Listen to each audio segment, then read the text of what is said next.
Dear student, good morning. मैं महेश चौधरी आप सभी विद्यार्थियों का निर्मल ऐप पर स्वागत करता हूं।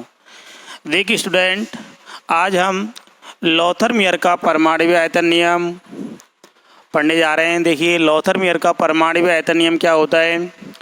लोथर-मेयर ने तत्वों के परमाणु भार और परमाणु आयतन के मध्य एक वक्र खींचा और इस वक्र में जब तत्वों को परमाणु भार के बढ़ते क्रम में लिखा जाता है तो जिन तत्वों के भौतिक एवं रासायनिक गुणधर्म समान होते हैं वो इस वक्र में समान स्थिति प्राप्त करते हैं। मैं क्या बता रहा हूँ, लोथर-मेयर ने क्या किया कि जो तत्वों का परमाणु भार होता है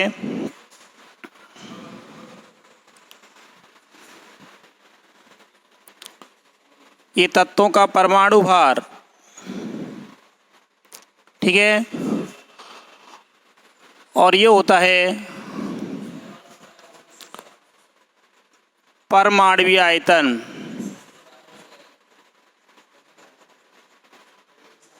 तो लोथर-मेयर ने क्या किया कि जो परमाणु भार है और परमाणु आयतन के मध्य एक वक्र खींचा।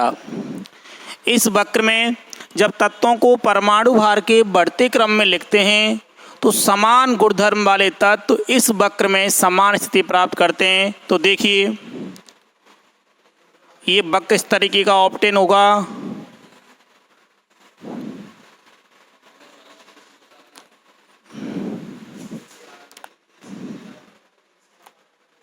ये जो वक्र होता है इस तरीके का ऑब्टेन होता है। इस तरीके से ये जो क्रम होता है आगे तक चलता रहता है, ठीक है। अब देखिए इस वक्र का जो आपको शिखर दिखाई दे रहा है, इस शिखर पर क्षारीय धातु lithium, sodium, potassium, rubidium, caesium और फ्रांसियम, इन तत्वों ने क्या है अपना स्थान ग्रहण किया है। क्यों किया है? क्योंकि इन सभी तत्वों के जो भौतिक गुणधर्म हैं और रासायनिक गुणधर्म कैसे होते हैं, समान होते हैं। दूसरा देखिए ये जो वक्र का आपको अवरोही भाग दिखाई दे रहा है, वक्र के अवरोही भाग पर क्षारीय मृदा धातु बेरिलियम, मैग्नीशियम, कैल्शियम और स्ट्रांसियम, बेरियम और रेडियम, इन तत्वों ने अपना स्थान ग्रहण किया। क्यों ग्रहण किया? क्योंकि इन तत्वों के भौतिक गुणधर्म और रासायनिक गुणधर्म कैसे हैं, समान हैं। लेकिन ये वक्र का जो चढ़ाव होता है या जो कह सकते हैं वक्र का जो आरोही भाग होता है, इस आरोही भाग पर अधिक विद्युत ऋणी परमाणु हैलोजन, ठीक है, हैलोजन में होती हैं फ्लोरीन, क्लोरीन, ब्रोमीन, आयोडीन और एस्टेटिन, इन तत्वों ने वक्र के आरोही भाग में स्थान ग्रहण किया। इसका मतलब क्या है कि इन हैलोजन तत्वों के गुणधर्मी आपस में क्या होते हैं, समान होते हैं। लेकिन ये जो वक्र का तल होता है, ये जो वक्र का तल होता है, इस वक्र के तल पर संक्रमण तत्व scandium, titanium, vanadium, chromium, manganese, iron, ठीक है, कोबाल्ट, इस तरीके से जो वक्र का तल होता है, वक्र के तल में संक्रमण तत्व scandium, titanium, vanadium, chromium, manganese, iron आदि तत्वों ने अपना स्थान ग्रहण किया। क्यों ग्रहण किया? क्योंकि संक्रमण तत्वों के भौतिक और रासायनिक गुणधर्म कैसे थे, समान थे। अब इस वक्र से ये निष्कर्ष निकाला गया कि जिन तत्वों के भौतिक एवं रासायनिक गुणधर्म समान होते हैं वो इस वक्र में समान स्थिति प्राप्त करते हैं, ठीक है। लेकिन देखिए इस सिद्धांत की कमी भी रह गई।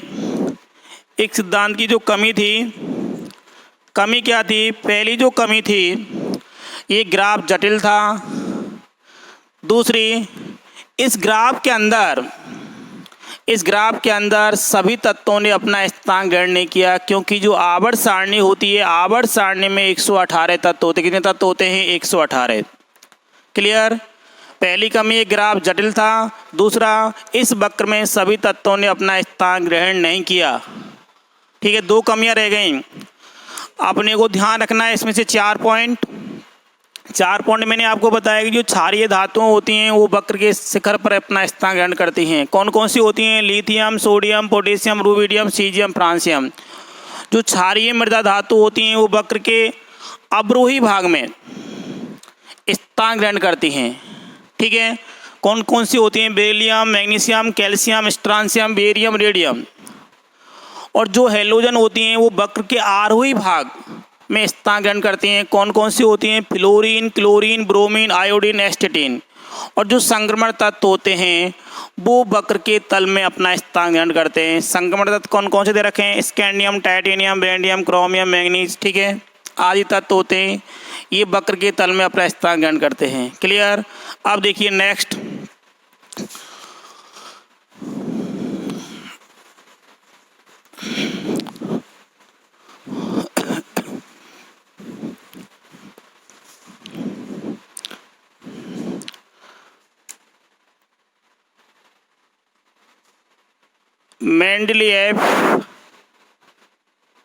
मेंडलीएफ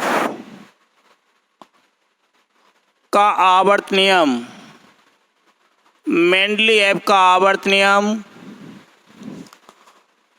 देखिए ये जो मेंडलीएफ है इसका पूरा नाम होता है दमित्री इवानोविच मेंडलीएफ।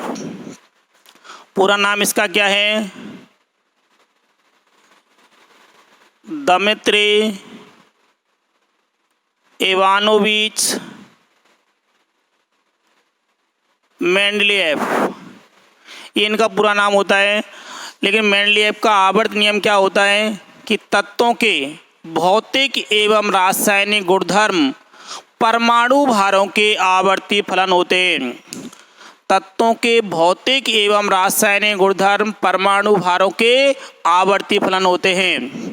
अर्थात मेंडलीएफ का जो आवर्त नियम होता है किस पर आधारित है? परमाणु भार पर। किस पर आधारित है? परमाणु भार। किस पर आधारित होता है? परमाणु भार, एटॉमिक वेट पर आधारित है। ठीक है, इसके अंदर एक नाम आया था आवर्ती फलन। आवर्ती फलन, पीरियोडिक फंक्शन, या इसको कहते हैं आवर्तता,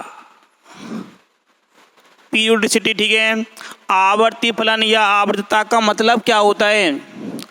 जब तत्वों को आप परमाणु भार के आरोही क्रम या बढ़ते क्रम में आप व्यवस्थित करते हैं तो एक निश्चित समय अंतराल के बाद समान गुणधर्म वाले तत्वों की पुनरावृत्ति होती है। तत्वों का ये जो गुण होता है क्या कहलाता है? आवर्तता या आवर्ती फलन कहलाता है। आवर्तता या आवर्ती फलन कहलाता है। ठीक है, मैंने आपको क्या बताया कि जब तत्वों को आप परमाणु भार के आरोही या बढ़ते क्रम में व्यवस्थित करते हैं तो एक निश्चित समय अंतराल के बाद समान गुणधर्म वाले तत्वों की क्या होती है? पुनरावृत्ति होती है। तत्वों का ये जो गुण होता है क्या कहलाता है? आवर्तता। इसमें एक नाम आया है निश्चित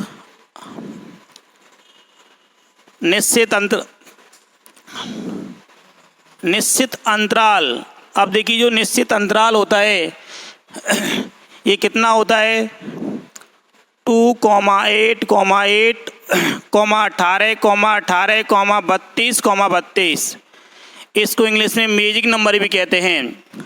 अब ये आपको कैसे मालूम पड़ेगा कि डिफरेंस 2 का है, 8 का है, 8 का है? तो एक एग्जाम्पल देखिए, जैसे अपने पास ये पहला वर्ग दे रखा है। पहला वर्ग होता है हेलिना की रब से फरियाद।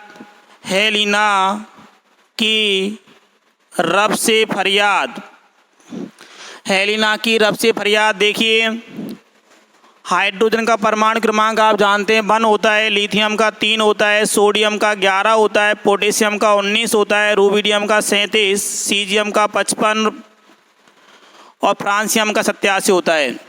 अब देखिए इन दोनों तत्वों के मध्य डिफरेंस देखिए, इन दोनों के मध्य का डिफरेंस +2 का होता है, इन दोनों के मध्य का डिफरेंस +8 का होता है, इन दोनों के मध्य का डिफरेंस +8 का होता है, इनका +18 का होता है, इनका भी +18 का होता है, लास्ट में कितने का होता है? 32 का।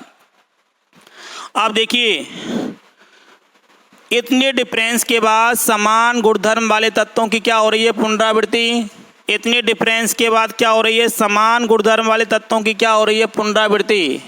ये जो पुनरावृत्ति हो रही है, रिपीटेशन हो रहा है, इस पुनरावृत्ति का नाम ही क्या होता है? तत्वों की आवर्तता। क्लियर? अब देखिए, ये तो मेंडलीव का आवर्त नियम की डेफिनेशन अपने को ध्यान रखनी है। और आवर्तता क्या होती है? मेंडलीव का पूरा नाम क्या है? Dmitri Ivanovich Mendeleev. आवर्त नियम क्या होता है कि तत्वों के भौतिक एवं रासायनिक गुणधर्म परमाणु भारों के आवर्ती फलन होते हैं।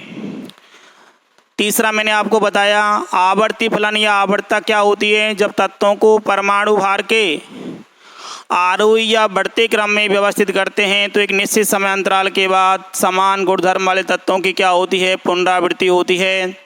ये निश्चित समय अंतराल कितना होता है? 2,8,8,18,18,32,32। इसको इंग्लिश में एक नाम और बोलते हैं, मैजिक नंबर भी बोलते हैं। इसको क्या कहते हैं? Magic number. अब देखिए मेंडलीव की आवर्त सारणी। मेंडलीव की आवर्त सारणी, मेंडलीव की आवर्त सारणी देखिए।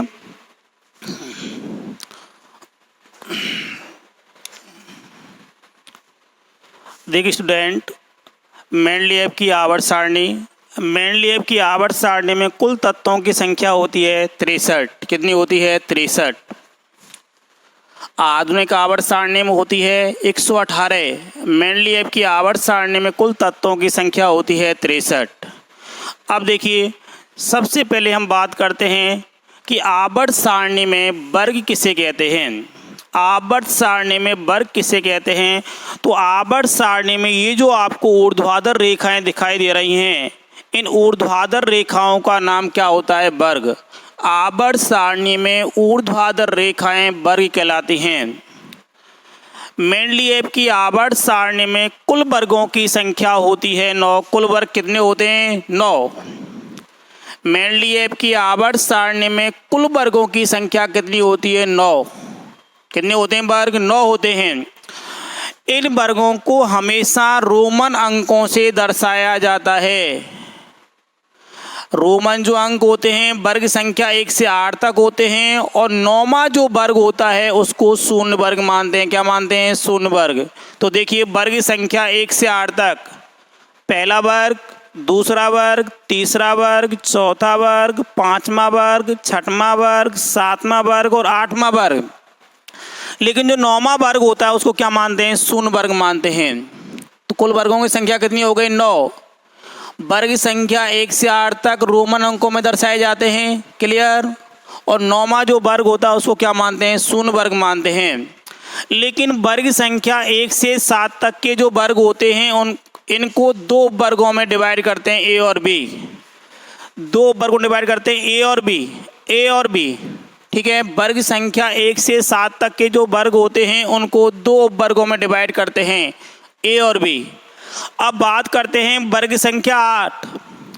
वर्ग संख्या जो 8 होता है इसके अंदर वर्ग संख्या 8 के अंदर, वर्ग संख्या 8 के अंदर कुल 9 तत्व होते हैं। कितने होते हैं? 9 तत्व।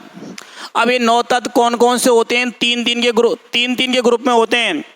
आयरन, कोबाल्ट, निकल, ruthenium, rhodium, palladium, osmium, iridium, platinum. कुल वर्गों की कुल तत्वों की संख्या कितनी हो गई अपने पास? 9। 8वें वर्ग में कुल तत्व कितने होते हैं? 9 होते हैं। कौन कौन से हुए? आयरन, कोबाल्ट, निकल, ruthenium, rhodium, palladium, osmium, iridium, platinum. Clear? अब हम बात करते हैं आवर्त। आवर्त की डेफिनेशन क्या होती है? आवर्त सारणी में क्षैतिज रेखाएं, ये जो रेखाएं लेटी हुई जो रेखाएं आपको दिखाई दे रही हैं इनको कहते हैं क्षैतिज रेखाएं। आवर्त सारणी में जो क्षैतिज रेखाएं होती हैं आवर्त कहलाती हैं। क्या कहलाती हैं? आवर्त। और आवर्त सारणी में आवर्तों की कुल संख्या होती है 7, और 7वां आवर्तों को अंग्रेजी अंकों से दर्शाते हैं। देखिए 1, 2, 3, 4, 5, 6 और 7। तो आवर्तों की संख्या कितनी हो गई? 7। क्लियर?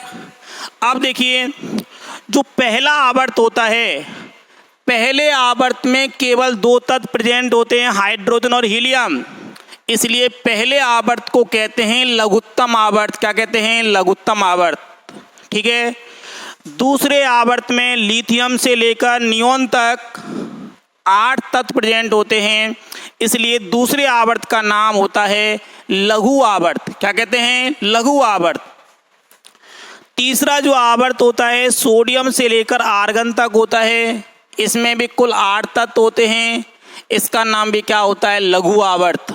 क्लियर? चौथे आवर्त में पोटेशियम से लेकर क्रिप्टॉन तक 18 तत्व प्रेजेंट होते हैं, इसलिए इस आवर्त को दीर्घ आवर्त कहते हैं। क्या कहते हैं? दीर्घ आवर्त। पांचवें आवर्त में रूबिडियम से लेकर जीनोन तक 18 तत्व प्रेजेंट होते हैं, इसको भी दीर्घ आवर्त कहते हैं। क्या कहते हैं? दीर्घ आवर्त। छठवें आवर्त के अंदर सीजियम से लेकर रेडॉन तक 32 तत्व होते हैं। अब 32 तत्व किस तरीके से होते हैं?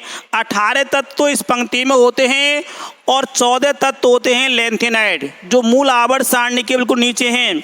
लेंथेनाइड स्टार्टिंग होती है सीरियम, परमाणु क्रमांक सीरियम का होता है 58, सीरियम से लेकर ल्यूटीशियम तक। सीरियम से ल्यूटीशियम तक 14 तत्व क्या होते हैं? लेंथेनाइड के। तो 18 और 14 कितने हो गए? टोटल 32। तो छठवें आवर्त में कुल तत्वों की संख्या होती है 32। ठीक है, इसलिए इस आवर्त का नाम होता है दीर्घतम आवर्त। क्या कहते हैं इसको? दीर्घतम आवर्त। जो सातवां आवर्त होता है वो अपूर्ण आवर्त होता है। कैसा आवर्त होता है? अपूर्ण आवर्त होता है। हालांकि इसमें तत्वों की जो संख्या होती है वो 28 होती है। सातवें आवर्त में एक्टिनोइड्स आते हैं और एक्टिनोइड्स थोरियम से लेकर लॉरेंशियम तक होते हैं। परमाणु क्रमांक 90 से लेकर परमाणु क्रमांक 103 तक के जो तत्व होते हैं वो होते हैं एक्टिनोइड्स, क्योंकि एक्टिनियम के बाद आते हैं। तो एक्टिनाइड कौन से आवर्त में आते हैं? 7वें आवर्त में। और लेंथेनाइड कौन से आवर्त में आते हैं? 6वें आवर्त में। तो मैंने अभी आपको बताया कि पहले आवर्त का नाम क्या होता है? लघुत्तम आवर्त। दूसरे और तीसरे आवर्त का नाम लघु आवर्त। चौथे और पांचवें आवर्त का नाम दीर्घ आवर्त। और 6वें आवर्त का नाम दीर्घतम आवर्त। और जो 7वां आवर्त होता है उसको क्या कहते हैं? अपूर्ण आवर्त। क्या कहते हैं? अपूर्ण आवर्त। ठीक है, तो ये आवर्तों का डिवाइडेशन हो गया। ठीक है, वर्गों का क्लासिफिकेशन बता दिया। किसी को कोई डाउट?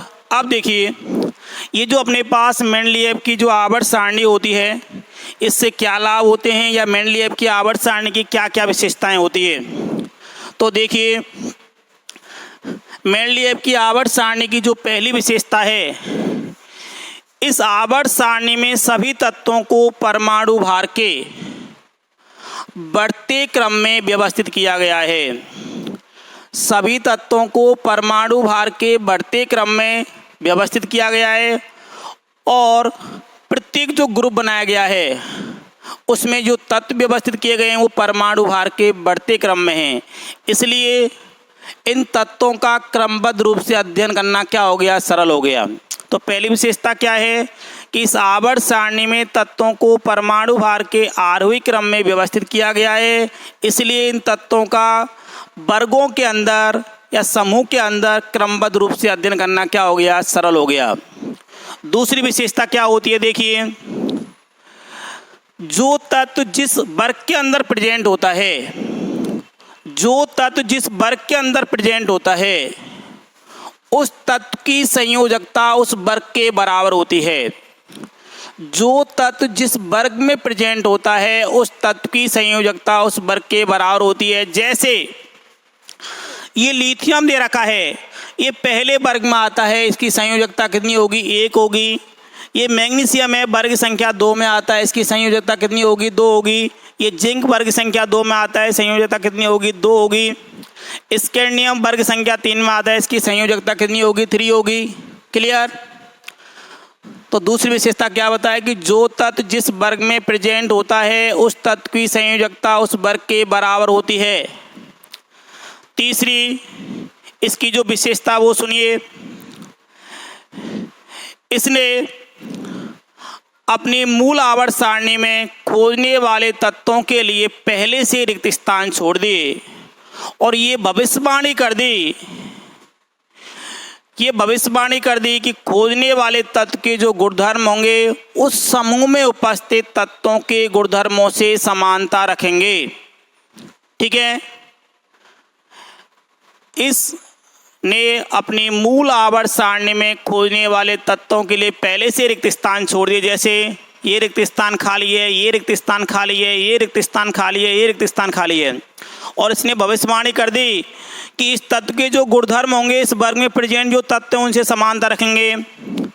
इस तत्व के जो गुणधर्म होंगे इन तत्वों से क्या रखेंगे, समानता रखेंगे। इसी तरीके से इस वर्ग में जो तत्व प्रेजेंट हैं खोजने वाले तत्वों के जो गुणधर्म होंगे इन वर्गों से क्या रखेंगे, समानता रखेंगे।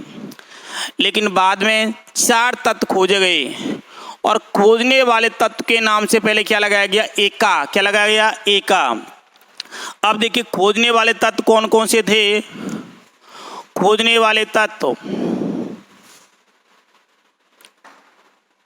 खोजने वाले तत्व, खोजने वाले जो तत्व थे, पहला था एका बोरॉन। एका बोरॉन जिसका प्रेजेंट में जो नाम होता है, वर्तमान में जो नाम होता है स्कैंडियम। क्या नाम होता है, स्कैंडियम।